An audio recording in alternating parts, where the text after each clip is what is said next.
Welcome to the Endo Belly Girl Podcast. I'm your host, Alyssa Chavez. I'm a nutritional therapy practitioner and restorative wellness practitioner on a mission to change the way that we support women with endometriosis. Endo is a full-body disease that impacts your mind, body, and spirit in countless ways that aren't often addressed the way that women truly deserve. We are here to talk about all of it. Please keep in mind that the content of this show has been created for educational purposes only and should never be used as a replacement for medical diagnosis or treatment. Hey, my friend, and welcome back to the Endo Belly Girl Podcast. So, today's episode is going to feel a little bit different than my typical episodes. There's going to be no science, no lists, no steps, just you and me having a conversation that I wish somebody had with me when I was deep in my symptoms and feeling like my body hated me every day.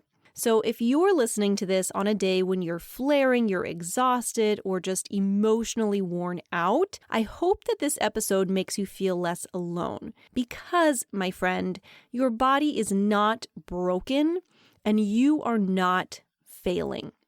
So here's where this episode came from for me.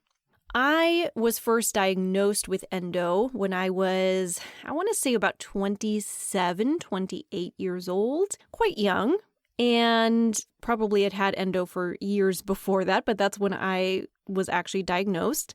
And I remember at the time I was experiencing a lot of symptoms. I was having intense pain, especially with my periods. I was having a lot of fatigue. It felt like my gut was just falling apart.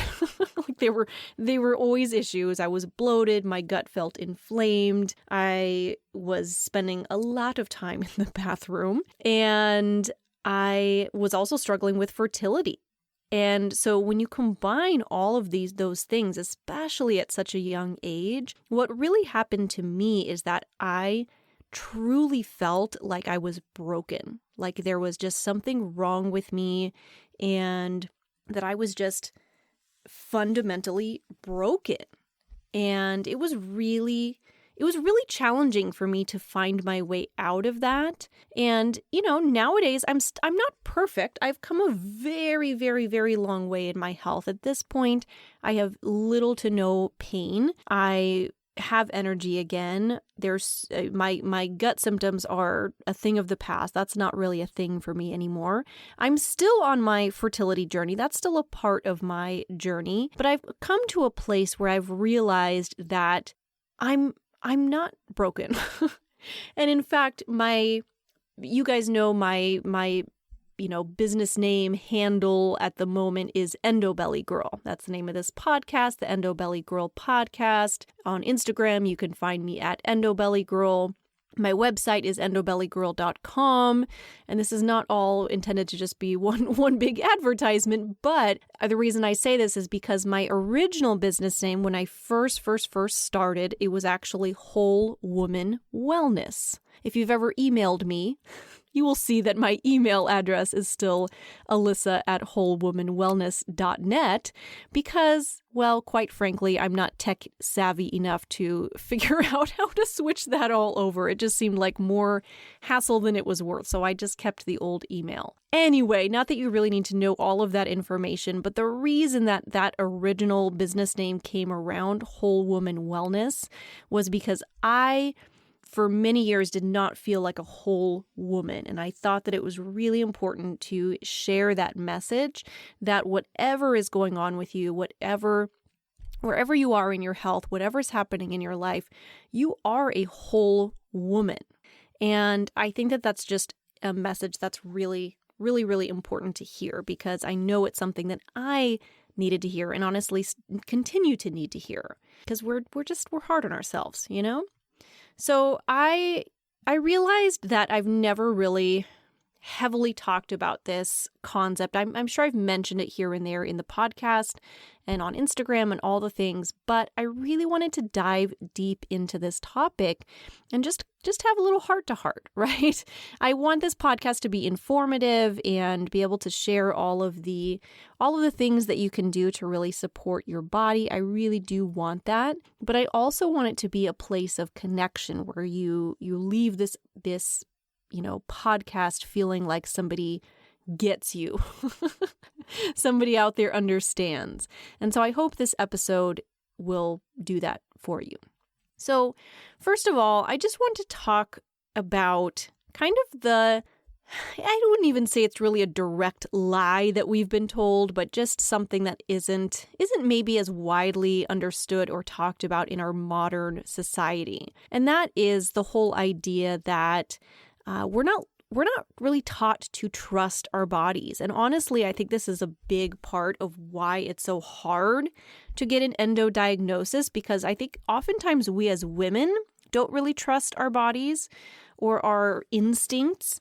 And of course, there are many providers, practitioners, doctors out there who are very similar, where maybe they're not really trusting our instincts as well. I think it's kind of a two-sided, double-edged sword, because I know that was my journey. I didn't even go to the doctor for many years, even when I was having painful periods and, symptoms that shouldn't really be happening, because I was always told that stuff is normal. Doctors told me it's normal when I finally went to a doctor. At a young age, even going to a doctor, like when I was around 20 years old, went into a doctor to talk about, what was going on with my body, starting to have some more painful periods and all of that. And what happened there, I was just put on birth control, and because that's just what you do, I was told many times by friends, family members, other people just saying, oh, well, just welcome to being a woman. This is just part of life as a woman. You just have to deal with being in pain and all the things that come along with that. We're told to just push through, pop some Advil, and just keep going on through your day. And over time, when you're hearing messaging like this all the time from people around you, from doctors, from loved ones, people whose messages tend to really resonate with us, slowly but surely that message starts to just sink into your conscious and probably subconscious brain as well, that my body is the problem. My body is defective. My body is broken. My body is holding me back. And when you're somebody who's tried everything, you've done diets, you've done medication, you've done surgery, and you're still having symptoms, it's very easy to kind of spiral into that. I don't even know if shame is the right word. I think that that's part of it, or guilt, or self-blaming, all the things that come along with that. I just feel like that becomes such a big thing for people. I know it was for me, which is why I thought it was important to talk about this today. Now, how do we undo this?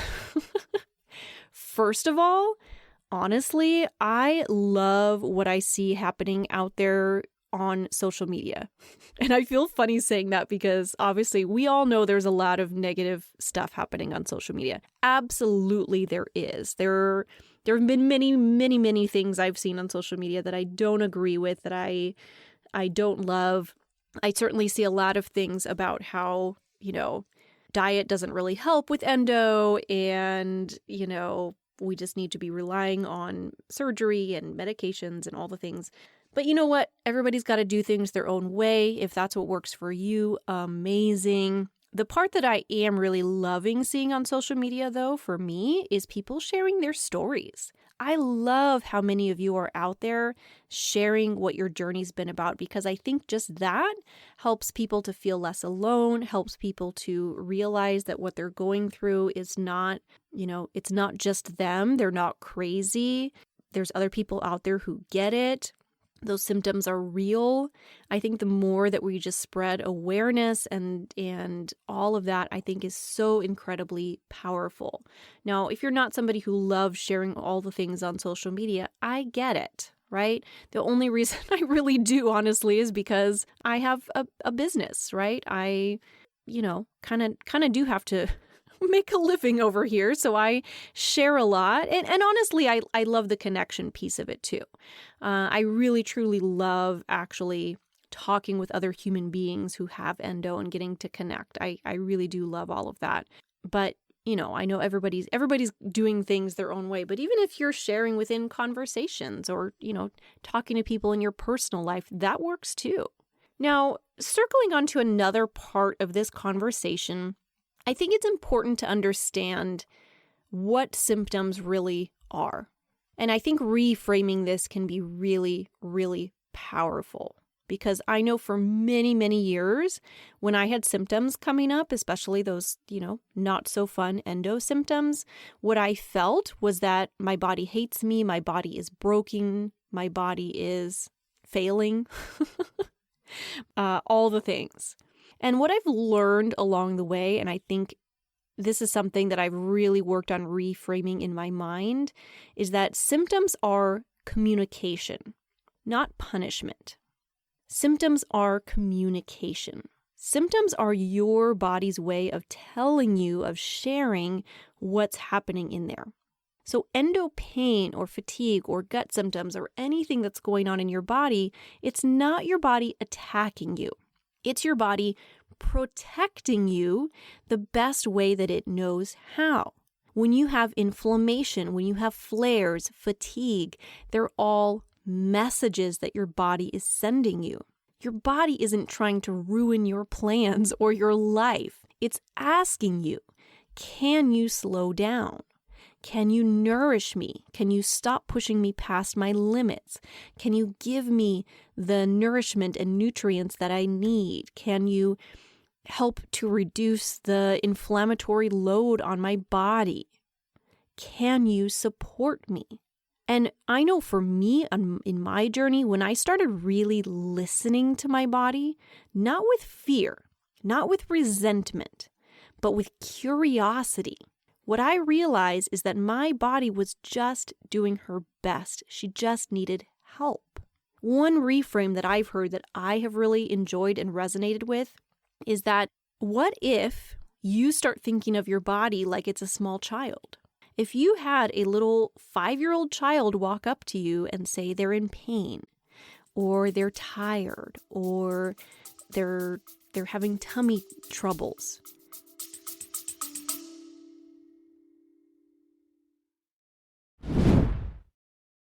okay, quick pause, because if you've been feeling frustrated, stuck, or like nothing you're doing is actually helping your endo symptoms, you need to be at this. I am hosting a free live workshop called the Endo Relief Blueprint on Thursday, May 8th, and you are 100% invited. I'm breaking down the exact steps that I teach my clients to reduce pain, bloating, and fatigue naturally. No guesswork, no extreme diets, just real strategies that work. Spots are limited, and this is live, so if you want to come hang out with me and get the blueprint for real relief, head over to www.endobellygirl.com/relief. endobellygirl.com/relief, RELIEF, and grab your spot now. That link will also be in the show notes. May 8th, be there. Can't wait. Now, back to the episode.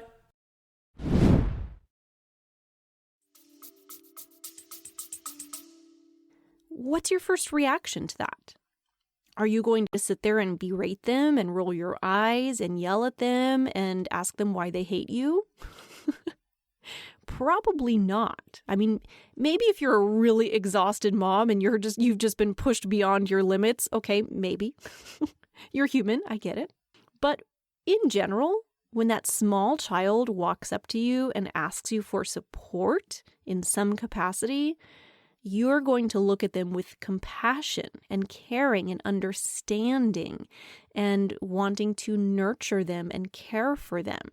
So what if, instead of viewing your body as your enemy that's attacking you, what if you view your body like it's a child asking for help and actually start listening? And even, I would say, even when you're listening, can you detach a little bit from the emotional side of it and just explore those symptoms with curiosity, with a wanting to just explore where those symptoms are coming from.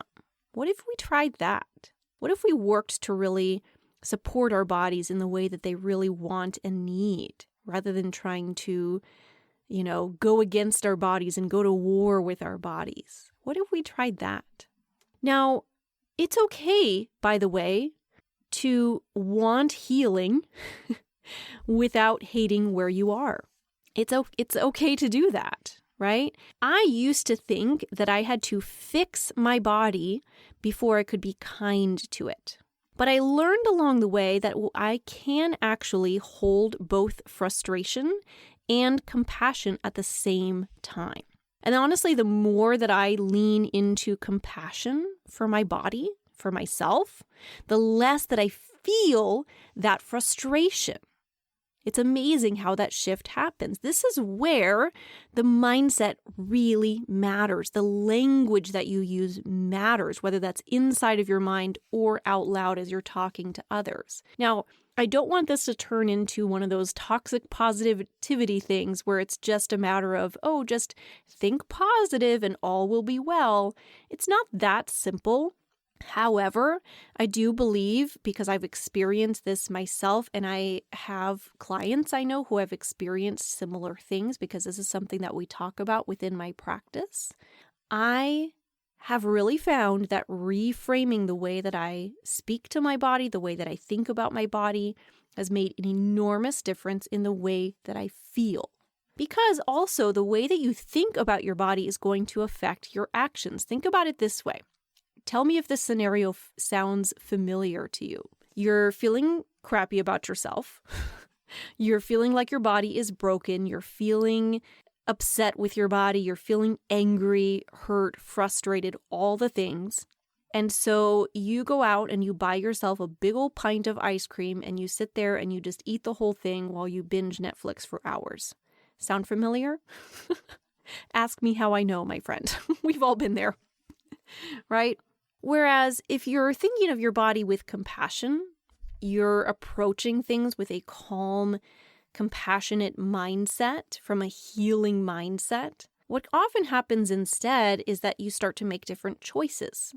You decide to do a little breath work to nurture your body, a little bit of gentle yoga, go on a walk, get in the sunshine, allow yourself to rest, enjoy a nourishing meal, get yourself cooking a nice, simple, beautiful meal in the kitchen.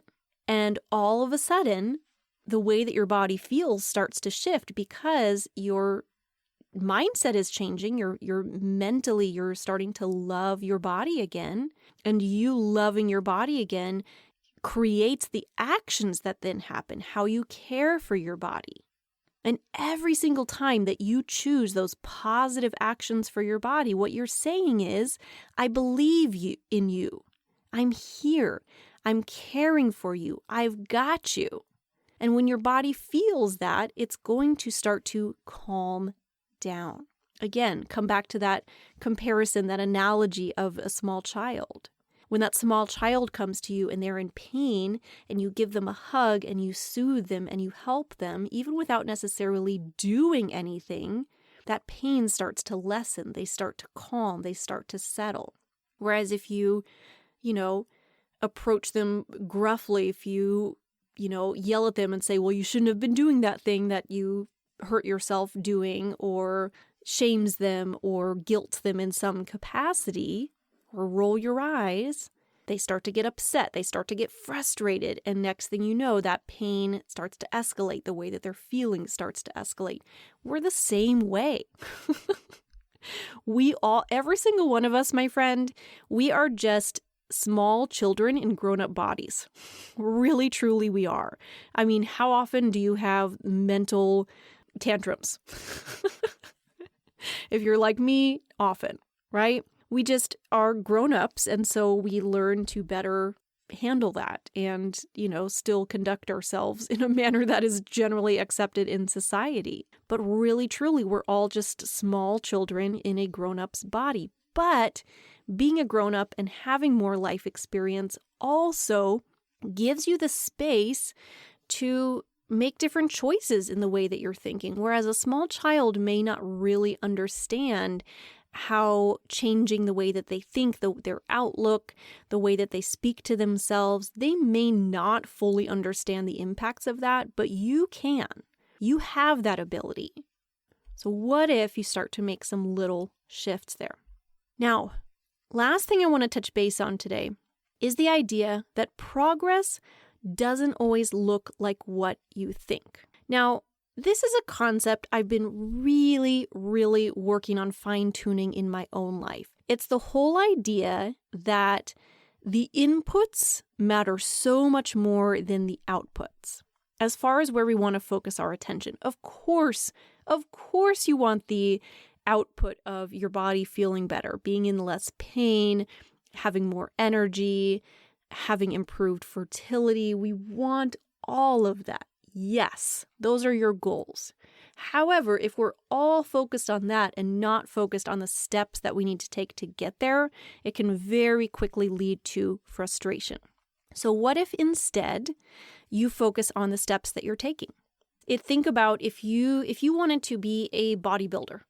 This is not a goal of mine, but it is for some people. You know that if you go in and you lift weights every single day at the gym and you start to slowly increase them, you know that eventually your muscles will bulk up, right? And of course, we're all built a little bit differently. It may look different for everybody, but you know for a fact that if you commit to doing that every single day, you're going to improve.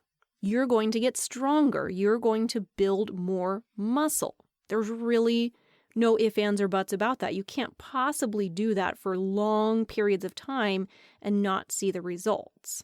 So why don't we do that in other areas of our life, right? We do things like maybe eat healthy for a week or two or a day or a meal and assume that we're going to feel all better and assume that everything will be well. But first of all, it's the small steps that we're taking over a long period of time that make the most difference in our health. And your healing journey might not be a just straight uphill journey in the sense that it may not just go directly from 0 to 60.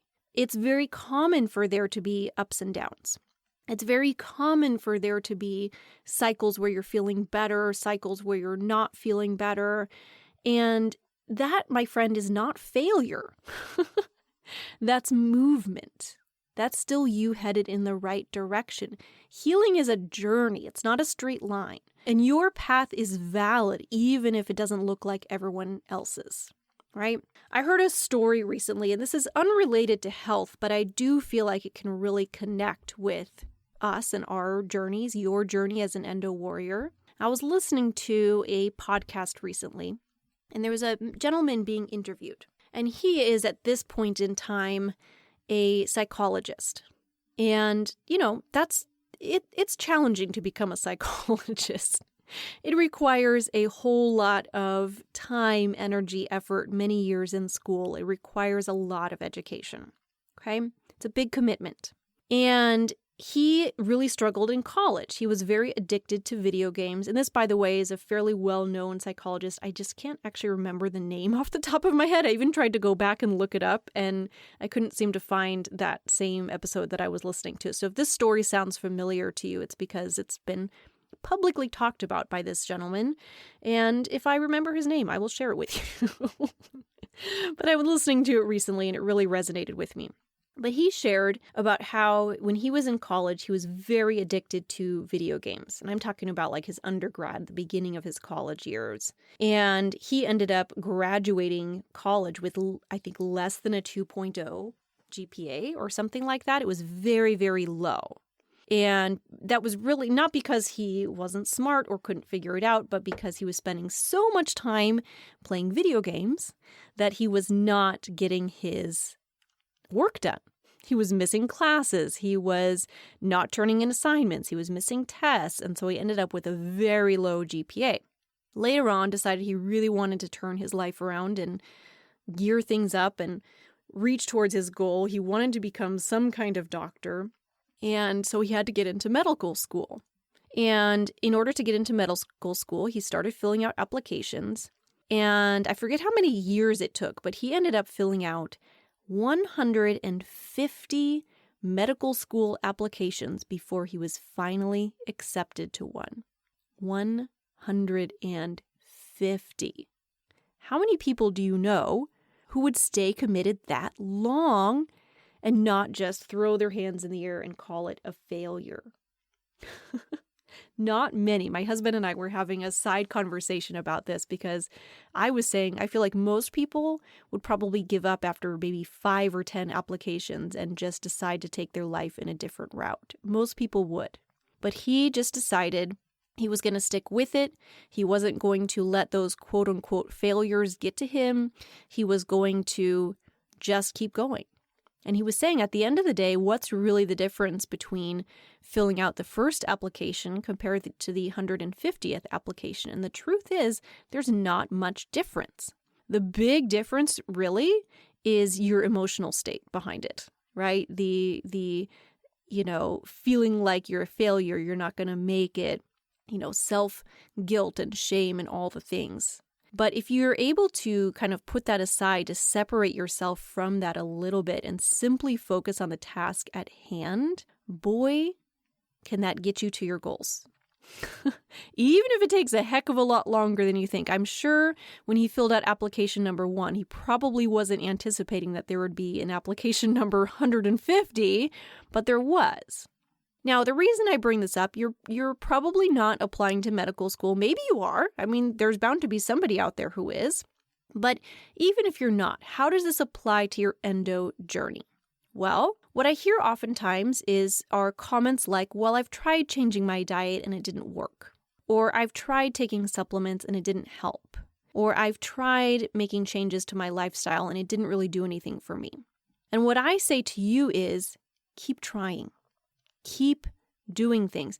It can often require a fair amount of experimentation to figure out what really works best for your body, and that's okay. It is the most important thing, truly, is to just keep putting one foot in front of the other and keep yourself moving along, right? Again, eating healthy in the shorter term may not be as supportive as you think it will, right? It might take time. It may be that you need some deeper support beyond just diet, or need help pinpointing exactly what foods are going to work best for you. And that's okay, right? All we can do is just keep doing things. Because what's the alternative, right? If you're feeling terrible and you do nothing about it, you're going to continue to feel terrible. That's likely, if not worse, if you stay on the pathway that you're on. However, if we keep trying things, we keep throwing spaghetti at the wall, we keep experimenting with different pathways forward, try something different that you haven't done before, at least that gives you hope. And will you need to try 150 different things to find healing in your body? Maybe. But is it worth it? Sure is for me. All right, my friend, I feel like that was a lot today, but I do hope that was helpful for you on your endo journey. Just wanted to share a couple closing thoughts today before we wrap up today's episode. You are not broken. Your body is not your enemy. Your body is fighting for you, not against you. And you, my friend, are doing so much better than you think. All right, before we wrap up today, my friend, I want you to take a deep breath with me. Just take a deep inhale. Exhale through your mouth. Take a few more breaths like that, and as you do, I want you to say either in your head or out loud, I'm not broken. My body is capable of healing. And I'm learning to trust myself again. All right, my friend, you've got this. You're already on the path, and I am walking it right here with you. All right, my friend, if you enjoyed today's episode, I'm so happy. Please let me know by taking a quick moment to write a review on the podcast. That would mean the world to me. I love seeing your reviews. And share it with a friend. Share it with somebody else who needs to hear this message today. All right, my friend, have the most wonderful day, and we'll talk soon. Thank you so much for joining me today, my friend. If you loved what you heard, be sure to share with a friend and subscribe so that you can keep coming back for more. If you are ready to take the next step towards getting to the root cause of your endo symptoms like endo belly, pain, fatigue, and so much more, you need to download my free ultimate guide to building your own endometriosis diet. You can find the link in the show notes or at www.endobellygirl.com. Until next time, my friend.